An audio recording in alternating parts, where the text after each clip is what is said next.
Hi friends, welcome back to my YouTube channel. ನಾನಿವತ್ತು idli egg masala recipe ಮಾಡ್ತಾ ಇದ್ದೇನೆ. ತುಂಬಾ ಈಸಿಯಾಗಿ ಹಾಗೂ ತುಂಬಾ ಟೇಸ್ಟಾಗಿರುತ್ತೆ. ಬೆಳಿಗ್ಗೆ ಮಾಡಿದ ಇಡ್ಲಿ ಉಳಿದರೆ ಸಂಜೆ ಟೀಗೆ ಈ ರೀತಿ ಮಾಡಿ ತುಂಬಾ ಒಳ್ಳೆಯದಾಗುತ್ತೆ. ನಾವು ಮನೆಯಲ್ಲಿ ಇದೇ ರೀತಿ ಮಾಡ್ತೇವೆ. ತುಂಬಾ ಈಸಿಯಾಗಿ ಹಾಗೂ ತುಂಬಾ ಟೇಸ್ಟಾಗಿ ಮಾಡ್ಬೋದು. ಹೇಗೆ ಮಾಡುವುದಂತ ನಾನು ಇವತ್ತಿನ ರೆಸಿಪಿಯಲ್ಲಿ ಹೇಳಿಕೊಡ್ತೇನೆ, ನೋಡೋಣ ಬನ್ನಿ.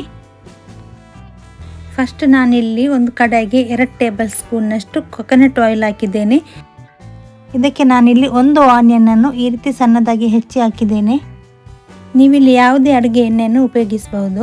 ಈಗ ನೋಡಿದ್ದು ಸ್ವಲ್ಪ ಫ್ರೈ ಆಗ್ತಾ ಬರುವಾಗ ನಾನಿಲ್ಲಿ ಇದಕ್ಕೆ ಸ್ವಲ್ಪ ಪುದೀನ ಸೊಪ್ಪನ್ನು ಹಾಕ್ತಾ ಇದ್ದೇನೆ. ಪುದೀನ ಸೊಪ್ಪನ್ನು ಯಾವಾಗಲೂ ಇದೇ ರೀತಿ ಆಯಿಲಿಗೆ ಹಾಕಿ ಫ್ರೈ ಮಾಡಿದರೆ ತುಂಬ ಒಳ್ಳೆ ಸ್ಮೆಲ್ ಬರುತ್ತೆ. ಬೆಳಿಗ್ಗೆ ಮಾಡಿರುವಂಥ ಇಡ್ಲಿ ಉಳಿದರೆ ಮಕ್ಕಳು ತಿನ್ನಲಿಕ್ಕೆ ಇಷ್ಟಪಡಲ್ಲ. ಅದಕ್ಕಾಗಿ ಮಕ್ಕಳು ಸ್ಕೂಲಿಂದ ಬರುವಾಗ ಈ ರೀತಿ ಮಾಡಿಕೊಟ್ರೆ ತುಂಬಾ ಇಷ್ಟಪಟ್ಟು ತಿಂತಾರೆ. ಮನೆಯಲ್ಲಿರುವ ಇಂಗ್ರೀಡಿಯೆಂಟ್ಸೇ ಹಾಕಿ ನಾವು ಹೊಸ ರುಚಿಯನ್ನು ಮಾಡ್ಬೋದು. ಈರುಳ್ಳಿ ನೋಡಿ ಇಷ್ಟು ಫ್ರೈ ಆದರೆ ಸಾಕು. ಈಗ ಇದಕ್ಕೆ ನಾನು ಒಂದು ಟೊಮೆಟೊವನ್ನು ಕಟ್ ಮಾಡಿ ಹಾಕ್ತಾ ಇದ್ದೇನೆ. ಆನಂತರ ಒಂದು ಹಸಿಮೆಣಸಿನಕಾಯಿಯನ್ನು ಈ ರೀತಿ ಸಣ್ಣದಾಗಿ ಹೆಚ್ಚಿ ಹಾಕ್ತಾ ಇದ್ದೇನೆ. ಇದೆರಡನ್ನು ಸಹ ಸ್ವಲ್ಪ ಫ್ರೈ ಮಾಡೋಣ. ಈರುಳ್ಳಿ ಸ್ವಲ್ಪ ಮೆತ್ತಾಗಿ ಆಗುವವರೆಗೂ ಫ್ರೈ ಮಾಡಿದರೆ ಸಾಕು. ಟೊಮೆಟೊ ಈ ರೀತಿ ಫ್ರೈ ಆಗ್ತಾ ಬರುವಾಗ ನಾನಿಲ್ಲಿ ಇದಕ್ಕೆ 1 ಟೀ ಸ್ಪೂನ್ ಶುಂಠಿ ಬೆಳ್ಳುಳ್ಳಿ ಪೇಸ್ಟ್ ಹಾಕಿ ಫ್ರೈ ಮಾಡ್ತಾ ಇದ್ದೇನೆ. ಇನ್ನೂ ಯಾರೆಲ್ಲ ನನ್ನ ಚಾನಲ್ಗೆ ಸಬ್ಸ್ಕ್ರೈಬ್ ಮಾಡಿಲ್ಲ, ಈಗಲೇ ಹೋಗಿ ಸಬ್ಸ್ಕ್ರೈಬ್ ಮಾಡಿ. ಹಾಗೆಯೇ ಪಕ್ಕದಲ್ಲಿರುವ ಬೆಲ್ ಬಟನನ್ನು ಒತ್ತಿ. ನಾನು ಹೊಸ ರೆಸಿಪಿ ಎಲ್ಲ ಹಾಕ್ತಾ ಇರ್ತೇನೆ, ಆವಾಗ ನಿಮಗೆ ಅದರ ಫಸ್ಟ್ ನೋಟಿಫಿಕೇಷನ್ ನಿಮಗೆ ಬರುತ್ತೆ. ಆನಂತರ 1/4 ಟೀ ಸ್ಪೂನ್ ಅರಿಶಿನ ಪೌಡರ್ ಆ್ಯಡ್ ಮಾಡ್ತಾ ಇದ್ದೇನೆ. 3/4 table spoon Kashmir red chilli powder add ಮಾಡ್ತಾ ಇದ್ದೇನೆ. ನಿಮಗೆ ಖಾರ ಜಾಸ್ತಿ ಬೇಕಾದರೆ ನೀವು ಜಾಸ್ತಿ ಆ್ಯಡ್ ಮಾಡ್ಬೋದು. 1/4 ಟೇಬಲ್ ಸ್ಪೂನಷ್ಟು pepper powder, 1/2 table spoon garam masala powder.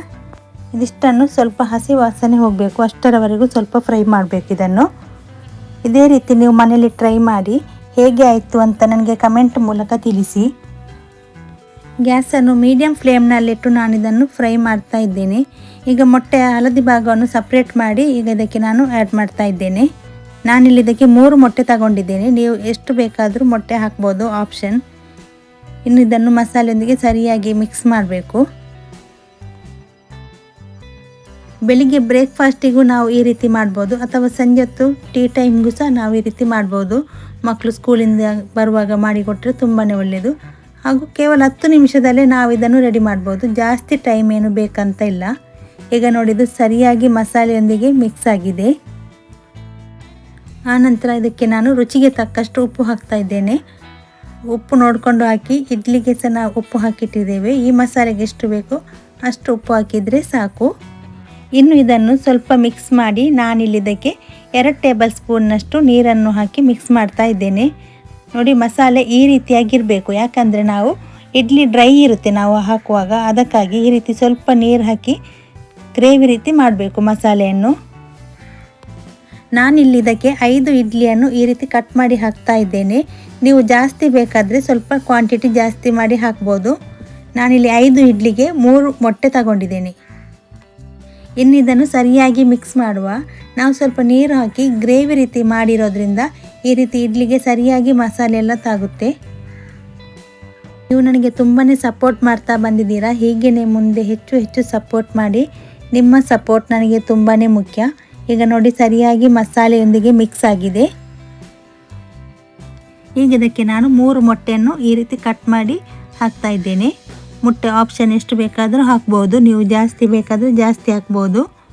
ಇನ್ನು ಇದನ್ನು ಸರಿಯಾಗಿ ಮಿಕ್ಸ್ ಮಾಡುವ. ನೋಡ್ಬೋದು ಇಷ್ಟೊಂದು ಈಸಿಯಾಗಿ ಮಾಡ್ಬೋದು ಈ ರೆಸಿಪಿ, ಹಾಗೂ ತುಂಬಾ ರುಚಿಯಾಗಿರುತ್ತೆ.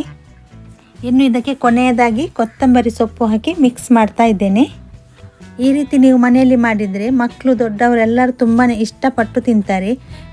ಉಳಿದಿರುವ ಇಡ್ಲಿ ಹಾಳಾಗಲಿಕ್ಕಿಲ್ಲ. ಈ ರೀತಿ ಮಾಡಿದರೆ ಹೊಸ ರುಚಿಯ ರೆಸಿಪಿಯೇ ಆಗುತ್ತೆ. ನೋಡಿ, ತುಂಬಾ ಈಸಿಯಾಗಿ ಕೇವಲ 10 ನಿಮಿಷದಲ್ಲೇ ನಾನು ಇದನ್ನು ರೆಡಿ ಮಾಡಿದ್ದೇನೆ. ಇನ್ನು ಇದಕ್ಕೆ ನಾನು ಲಿಡ್ ಕ್ಲೋಸ್ ಮಾಡಿ 1 ಮಿನಿಟ್ ಇದನ್ನು ಮೀಡಿಯಮ್ ಫ್ಲೇಮ್ನಲ್ಲಿ ಇಡ್ತೇನೆ. ಈಗ 1 ಮಿನಿಟ್ ಆಯಿತು. ಲಿಡ್ ಓಪನ್ ಮಾಡಿ ನೋಡುವ.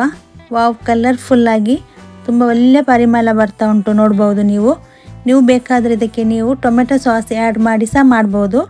ನಾನು ಟೊಮೆಟೊ ಸಾಸ್ ಹಾಕಲಿಲ್ಲ, ಸ್ಕಿಪ್ ಮಾಡಿದ್ದೇನೆ. ಆಪ್ಷನಲ್, ಬೇಕಾದರೆ ಹಾಕ್ಬೋದು, ಇಲ್ಲದಿದ್ದರೆ ಸ್ಕಿಪ್ ಮಾಡ್ಬೋದು.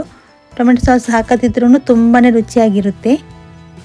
ಇಡ್ಲಿ ಎಗ್ ರೆಸಿಪಿ ರೆಡಿಯಾಗಿದೆ. ಇನ್ನು ಗ್ಯಾಸ್ ಆಫ್ ಮಾಡಿ ಇನ್ನು ಇದನ್ನು ಸರ್ವ್ ಮಾಡ್ತೇನೆ ನೋಡಿ.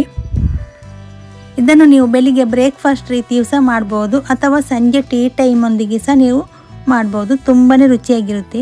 ಇಲ್ಲದಿದ್ದರೆ ಮಕ್ಕಳಿಗೆ ಟಿಫಿನ್ಗೆ ಏನಾದರೂ ಡಿಫ್ರೆಂಟ್ ಬೇಕಾದರೆ ಈ ರೀತಿ ಸಹ ನೀವು ಮಾಡಿಕೊಡ್ಬೋದು. ತುಂಬಾ ಇಷ್ಟಪಟ್ಟು ಲಂಚ್ ಬಾಕ್ಸ್ ಖಾಲಿ ಮಾಡಿ ತಂದು ಕೊಡ್ತಾರೆ ನಿಮಗೆ.